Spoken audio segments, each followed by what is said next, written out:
Biso bana mike, tosangani lelo, tolobi te etika tobongisa. Tolukalisanga bayaya na biso bakolo, bato a conseil oye. Bonjour et bienvenue sur le plateau de Jeunes Analysons, votre et notre nouvelle émission que nous allons présenter ensemble. Je suis Priska Moudama et je serai toujours avec Monsieur Yash Mutombo, avec qui on parlera des sujets de société, des sujets qui fâchent, notamment la politique, la jeunesse qui est au centre de cette politique. Alors sans plus tarder, chers internautes, chers téléspectateurs, nous allons laisser à Monsieur Yash Mutombo le temps de nous dire qui il est, de se présenter. Et moi, je reviendrai vers vous pour vous parler de ce que sera notre émission, de ses objectifs et de sa vision en général. Alors bonjour Monsieur Yash. Nous sommes très contents de vous avoir sur ce plateau, sur cette nouvelle branche, cette nouvelle émission que nous allons présenter ensemble avec nos téléspectateurs et nos internautes, où on va débattre des faits de société, comme je le disais tout à l'heure. Mais avant tout cela, nous voulons et nous devons savoir qui vous êtes, ce que vous faites et quelle est votre perspective par rapport à cette émission. Alors, bonsoir et bonjour à tous les que vous êtes. Moi, je suis M. Yash Mutombo Chimbe. Alors, je suis au départ commencé avec un thème de famille. Alors, je suis le fils de M. Dekane Mutombo, ainsi que de maman de Samira. Je suis décédé de deux parents et j'ai trois petits frères et deux petites sœurs. Alors, je suis du Kassai oriental, de la Nigeria, qui est actuellement à Sokoto. Et voilà. Alors, je suis, comme je disais au départ, étudiant à l'Université de la Place, dans le domaine de gestion des ressources humaines. Alors, ce qui est de cette émission, qui est Jeunes Analysants, et ben, c'est une émission qui consiste à interpeller l'attention de la jeunesse, caractère politique, et à éveiller la conscience de la jeunesse révoltante ainsi que la jeunesse élite qui a tendance assez souvent de perdre l'idéal, l'objectif pour lequel nous sommes appelés à répondre aux différents désirables de la République de notre pays. Alors je pense qu'à travers cette émission, nous évoquerons assez souvent les différentes problématiques qui empêchent à ce que la jeunesse démontre place en fait des différents programmes idéologiques qui permettront de développer notre pays pour les prochaines générations. Débattre sur, comme vous avez dit tout à l'heure, sur des sujets qui regroupent la jeunesse et qui prévoient le développement de notre pays. La question à se poser, c'est vous, jeunes que vous êtes, vous nous avez dit tout à l'heure que, outre vos aspirations politiques, vous êtes étudiant. Qu'est-ce qui fait qu'un étudiant, comme on le connaît tous, puisse avoir comme idéal, comme aspiration d'avenir d'œuvrer dans la politique? Alors, en fait, je n'aimerais pas vraiment me précipiter aussi rapidement pour dire que je suis un acteur politique.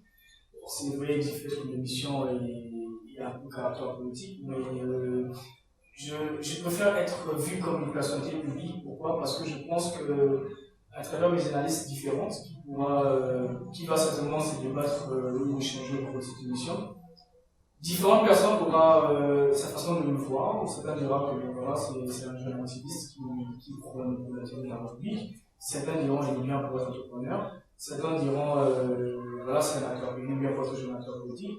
Du coup, je n'aimerais pas que les téléspectateurs me voient directement comme un acteur politique, mais j'aimerais juste d'abord comme une personnalité publique. Alors, ce qu'il y a de savoir sur l'intérêt de la jeunesse sur cette question que vous me posez.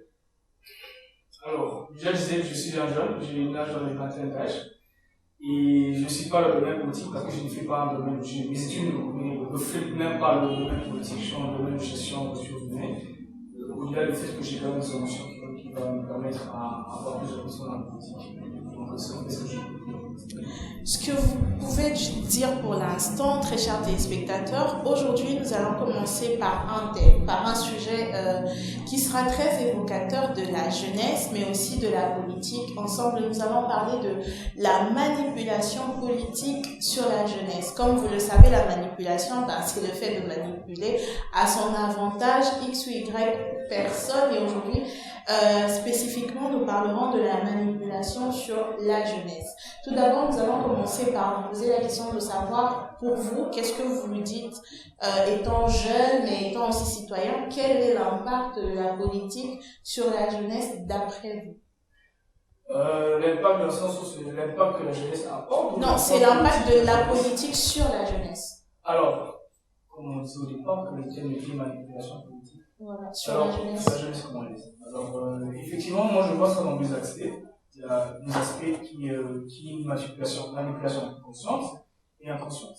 Alors, du côté inconscient, c'est qu'on est en fait, on est en face d'une politique qui manipule la jeunesse en profitant du fait que ces jeunes qui se sont manipulés inconsciemment demeurent dans le désespoir du fait que, bon, en fait, voilà, nous sommes jeunes et bon, on n'était pas apte, on n'est pas capable d'apporter un changement au niveau du pays.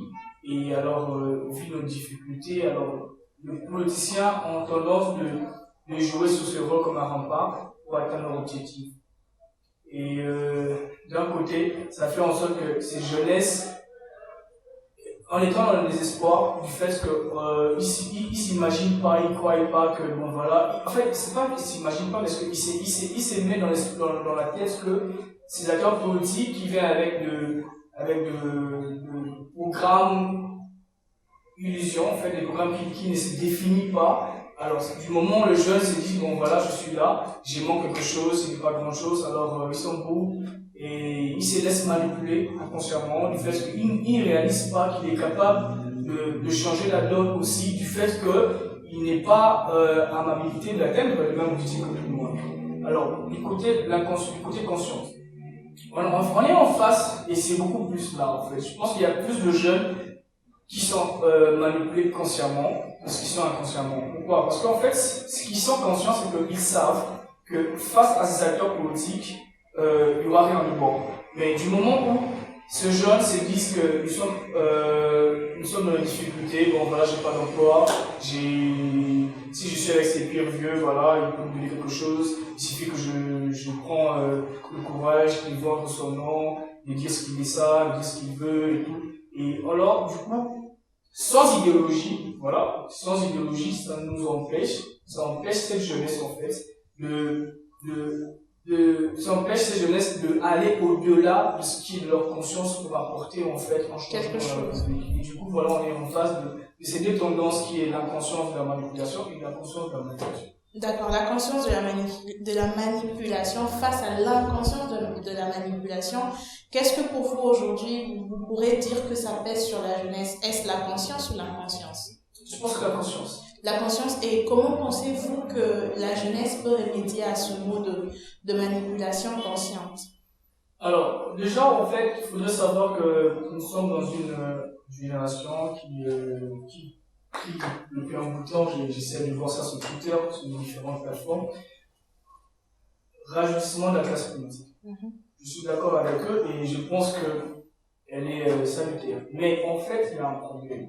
Lequel? Parce que le réajustement de la classe politique n'est pas mal vu, d'autant plus que la classe politique actuellement est une classe politique vieille et que l'on promeut ou on promeut des jeunes dans ces places-là. Pourquoi vous dites que... Mais en fait, si on doit se dire que le réajustement de la classe politique est le déclenchement total du développement de la République démocratique du Congo, oui, mais aussi non. Non, pourquoi? Alors, non, pourquoi? C'est quand même assez évident. En fait, le problème, c'est que moi, je me dis, qu'est-ce qui ne dit pas que ces mêmes systèmes, en fait, ce que nous avons su interpeller depuis 18 ans ou encore 3 ans qui s'y rajoutent encore, dire que voilà, il doit y avoir un rajoutement de la classe politique, mais sans idéologie. On veut rajeunir la classe politique, mais avec quelle idéologie? Donc pour vous, pour rajeunir cette classe, il est impératif d'avoir une idéologie. Déjà, mais laquelle vous avez? Déjà, au départ, en fait, sur la question qui était de savoir l'impact de la conscience de la manipulation. Pourquoi? Nous sommes en fait, là, on est en train d'évoquer une jeunesse élite. Mais est-ce que vous savez que cette jeunesse élite est face à des tyrans qui ne mettent que leurs moyens financiers en jeu? Je dis toujours, et je le dis toujours quand je débat avec des amis, que la jeunesse congolaise est pauvre. Je ne dis pas pauvre mentalement, mais pauvre financièrement. Donc pour vous, la richesse financière est impérative. Mais il n'y a pas d'emploi. La jeunesse congolaise n'a pas d'emploi. La jeunesse congolaise n'a pas de repère. La jeunesse congolaise n'a aucune orientation. D'où doit venir ce repère, d'autant plus que la classe politique actuelle se veut d'être rajeunie. Déjà, au départ, le développement d'un pays, c'est basé sur la volonté politique. Ok. C'est ça la clé, en fait. Tant qu'il n'y aura pas les... Et vous pensez que ces jeunes-là qui veulent rajeunir cette classe n'ont pas de volonté politique? Non. Je doute un petit peu parce que quand je regarde... Qu'est-ce qui fait Ce qui me fait douter, c'est qu'en fait, ils semblent répéter que les mêmes choses, en fait. Si vous observez, la plupart de ces jeunes qui disent que justement la classe politique, ils sont derrière qui? Ben, on dit que les coqs ne font pas des moutons, hein, donc c'est assez normal que l'on voit des personnes agir, et lorsqu'on arrive à cet instant, à ce poste de décision, qu'on agisse comme les personnes. Ne pensez-vous pas alors que là c'est tout un problème de réaménagement et de restructuration éducative? Oui, mais en peut-être fait, que c'est en rapport avec l'éducation. Du moment où vous voulez rajeunir la classe politique, c'est vrai, je suis d'avis que le pouvoir c'est détient pour l'environnement de la population congolaise. Exactement. C'est un pouvoir démocrate. Voilà. Désolé, mais il faut quand même aller au-delà de ça pour savoir qu'au-delà du fait que les peuples congolais se réveillent le matin pour aller voter, mettre celui qui semble bon en fonction du programme qu'il présente au niveau électoral, mais plutôt campagne. Mais alors, il y a ce pouvoir en fait qui se cache en termes de décision, qui sont ces gens qui sont à tête de la République. Mais justement, ces jeunes, lorsqu'ils veulent rajeunir le pouvoir, c'est pour éviter qu'il y ait toujours cette prise de décision. Je suis d'avis qu'il y ait ce pluralisme politique. Exactement. Politique, je respecte ces points de vue. Mais moi, vous savez, j'ai dit au départ, je suis un politique. Je ne veux pas régner du fait que même moi aussi je vais adhérer à un parti politique, mais en fait, je dois rassurer au moins les gens que les convictions doivent se rallier en termes de mes valeurs et principes. Vous n'êtes pas le premier à promouvoir vos valeurs et vos principes. C'est une chanson qu'on écoute tous les jours. Je suis d'avis du fait qu'il faut savoir qu'il y a cet adage qui dit entre le dire et le faire, il y a un kilomètre qui est au milieu. Exactement. Alors, mais moi, personnellement, vous ne pouvez pas me juger, moi, ou peut-être de la jeunesse, parce que je me parle de la jeunesse, vous ne pouvez pas juger cette jeunesse qui milite, consciente en fait, qui milite pour un changement et dire que c'est de la même manière que ceux qui sont au pouvoir ont un même discours profond. Oui, c'est normal, mais on ne peut pas nous mettre tous dans le même, dans un même sac. Du fait que moi j'ai jamais de responsabilité politique, j'ai jamais de responsabilité d'État. Justement, c'est peut-être en fonction de ça que vous ne pouvez pas directement décider, vous dire que parce que ces politiques-là ou ces jeunes qui aspirent à avoir des postes à responsabilité comme ces politiques-là feront les mêmes choses parce que même vous n'avez pas été. Moi j'estime du moment où ces jeunes entre guillemets n'ont pas le courage d'interpeller d'abord comment devrais-je vous dire, n'ont pas le courage d'interpeller ceux-là en fait qui sont en ce moment au pouvoir, de leur ramener à leur conscience de valeurs qu'ils ont su prôner durant leur campagne électorale, durant leur période de l'opposition, de leur moment de la société civile, tout ce qui va avec. Mais du moment où ce sont les mêmes jeunes, les mêmes personnes qui ne fait que amener le pays dans le chaos, vous êtes toujours derrière eux. C'est changement, en fait, c'est changement qu'on veut voir. Et c'est pas sur quoi, en fait. Donc, votre grand problème, c'est de conscientiser la jeunesse sur le réel changement qu'il faut apporter au pays, qu'il faut apporter à la Respublica, à cette chose publique que nous avons en commun qui est notre patrie. C'est ce que je disais. Donc, je pense que vous comprenez directement ma logique du fait. Qui, en fait, moi, ce que je veux, et ce sera vraiment ainsi pendant tout le long de cette émission que nous allons avoir avec vous, si Dieu le permet, c'est que la jeunesse, c'est différer des anciennes pratiques politiques. Comment cette jeunesse peut se différer des anciennes pratiques politiques? Non, mais déjà, est-ce que vous êtes d'accord avec moi que le système demeure encore? Oui, le système demeure, mais comment faire pour bannir ces systèmes, justement? Non, voilà, ce qu'il y a à faire, en fait, c'est de définir le programme. C'est d'imposer une idéologie en termes de constance. Ce qui tue notre politique dans le pays, c'est la constance, en fait. On n'est pas constant dans la politique. Bon, moi je comprends aussi du fait que... Mais est-ce que cette constance, étant un pays pauvre par exemple, et un pays limite sous-éducation, n'est pas un vice plutôt qu'une mœurs, un mœurs plutôt? Alors, voilà, vous dites encore le plus, qui sont responsables de cette toute alphabétisation? On ne sait pas, parce que c'est la politique. C'est Il la y a politique. aucune politique. Ah. À peine, je reconnais, j'ai salué cette activité, j'ai salué en fait l'initiative qui est la gratuité de l'enseignement. Je suis d'accord. Mais cette gratuité, on voit bien que ça détruit nos écoles, hein. On va se dire, franchement, ça détruit nos écoles, plus que ça pouvait les nourrir. Et d'autre part, oui, l'éducation, l'accès à l'éducation est gratuite, mais est-ce que la population va réellement s'instruire ou s'éduquer? Parce qu'à part l'éducation, il y a des problèmes de famille, par exemple. Comment vous voulez accepter que, par exemple, dans le Kassai, vous êtes sans ignorer certainement qu'il y a un grave problème de famine actuellement? Comment voulez-vous que des enfants qui ne sont pas nourris partent à l'école? Est-ce que la gratuité de l'enseignement serait une solution pour l'éducation et l'instruction? Déjà, en fait, je pense que, j'ai oublié un peu la dèche, mais je pense que l'une des choses qui définit aussi un développement d'un pays, c'est l'éducation du pays en termes de jeunesse, d'enfance, etc. Voilà. Du moment où on a une déficit d'éducation, on a un déficit de scolarité en fait dans le pays, c'est ce qui peine en fait qu'il y ait un développement. J'ouvre une parenthèse. Il y a une différence entre la population et la populace. Alors, du côté de la population, nous avons une population qui est une population intellectuelle, qui réfléchit en termes d'idéologie. Aujourd'hui, vous pouvez dire haut et fort que la population congolaise est une population intellectuelle? Non, non et oui, mais en fait, si on doit mettre un taux de pourcentage, je pense que vous le pensez ou c'est statistiquement que vous pensez? Ça dépend de moi, mais ça dépend de vous par rapport à votre vécu, ça dépend de l'expérience du pays. Par rapport à ce que moi j'ai vécu aussi, parce que j'ai vu comment mes parents ont su avoir des difficultés à nous envoyer aux écoles.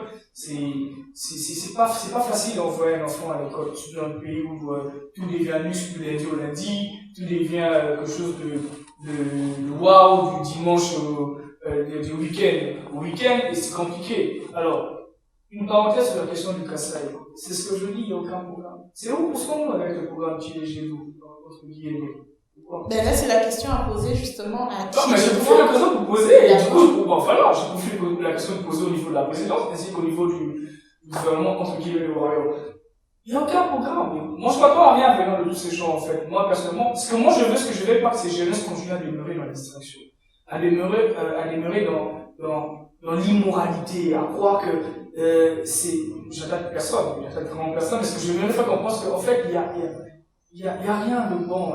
Et quand je réalise qu'il y a 5 ans qui s'épuisent encore de cette façon, où dans nos médias, on les débat sur les individus, on les débat pas sur les programmes, on ne réfléchit pas sur ce qui est de l'horizon 2030.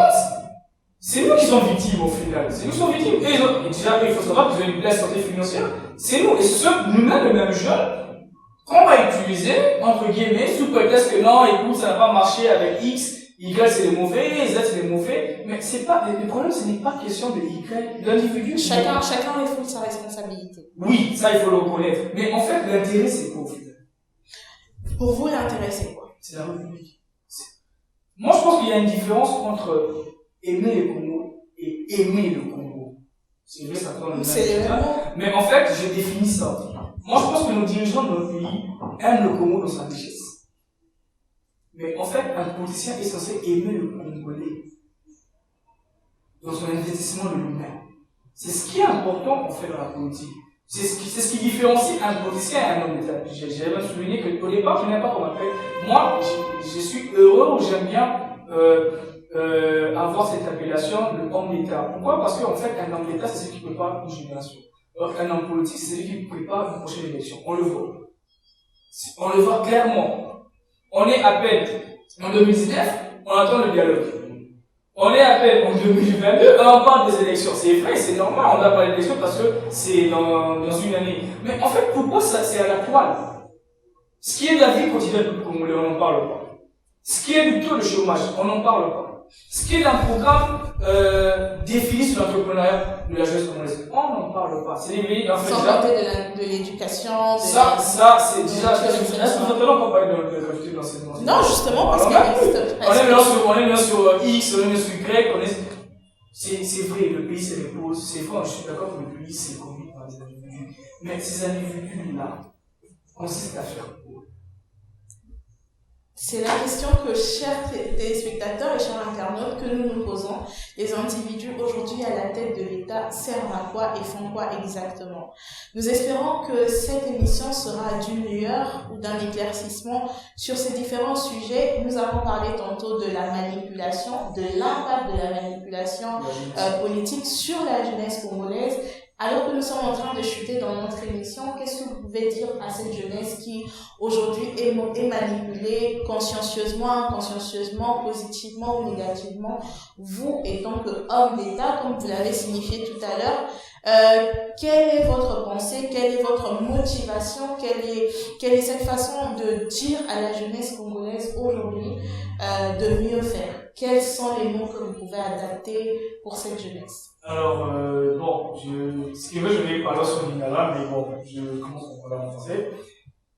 Mon souci, en fait, mon combat ne consiste pas à lutter à faire face ou à être ennemi à des partis politiques. Moi, c'est le système que je parle pas. Un système qui n'apporte aucun changement au pays. Alors, je voudrais que le jeune congolais sache aussi. Je vais ouvrir une parenthèse sur ce qui est de l'alphabétisation. Il ne faut pas négliger ces jeunes personnes qui n'ont peut-être pas eu l'occasion d'aller à l'école. Je comprends, moi je suis passé par là aussi. Gloire à Dieu, la différence que moi j'ai eu personnellement, c'est que peut-être je suis chrétien, je le reconnais, déjà je suis un chrétien, finalement.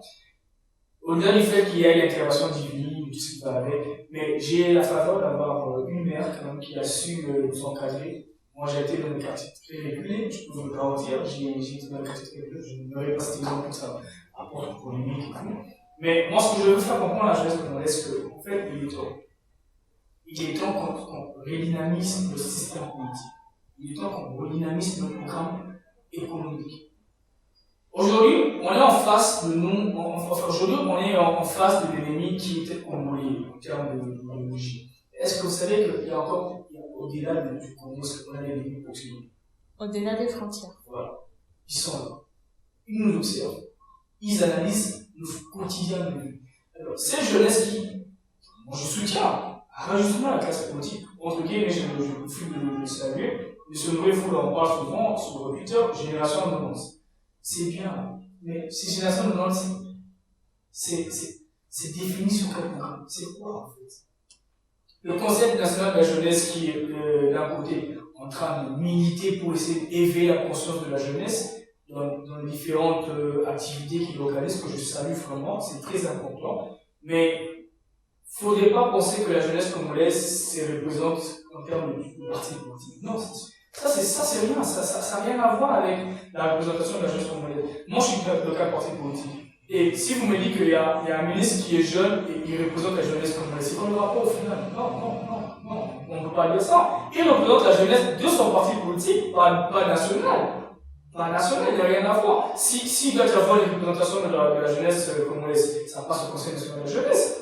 Ça passe par là, ça passe pas par un parti politique. Moi, si je vais en parti politique et que j'ai le privilège d'être mandaté quelque part, bon, discours un peu discours populaire, mais moi je ne voulais pas dire que voilà, je suis là parce que je représente la jeunesse congolaise. Ça pèse pas le mot. Moi, je pense que s'il doit y avoir une représentation de la jeunesse congolaise, ça passe pas par le Conseil national de la jeunesse, que je soutiens personnellement. Et moi, je voudrais faire comprendre à la jeunesse qu'il est temps qu'on revienne sur une base. Cette opportunité qui se présente devant nous est très importante de la saisir. Très importante. D'ici peu, nous serons aux élections, si c'est bon, il y a encore plus. Il faudrait encore qu'on débat sur ça en termes d'analyse. Mais moi, ce que je vais, à travers cette émission ici, aujourd'hui, on n'a pas totalement évoqué différents points, mais je pense qu'à la prochaine occasion, au cours de cette émission, le jeune analysant, nous allons parler de différentes problématiques que rencontre la jeunesse congolaise. Diaspora, entrepreneuriat, politique, social, différents points. On aura vraiment le privilège d'évoquer pour éveiller la conscience de la jeunesse, interpeller la jeunesse, préparer la jeunesse en termes de responsabilité, mettre en évidence la déontologie des hommes d'État en termes de conviction. Parce que ce qui est important pour nous, c'est qu'on doit savoir qu'il est temps de saisir les opportunités que nous donnent, car demain, on ne sait pas ce qui nous réserve. Nous ne savons pas ce qui nous réserve demain.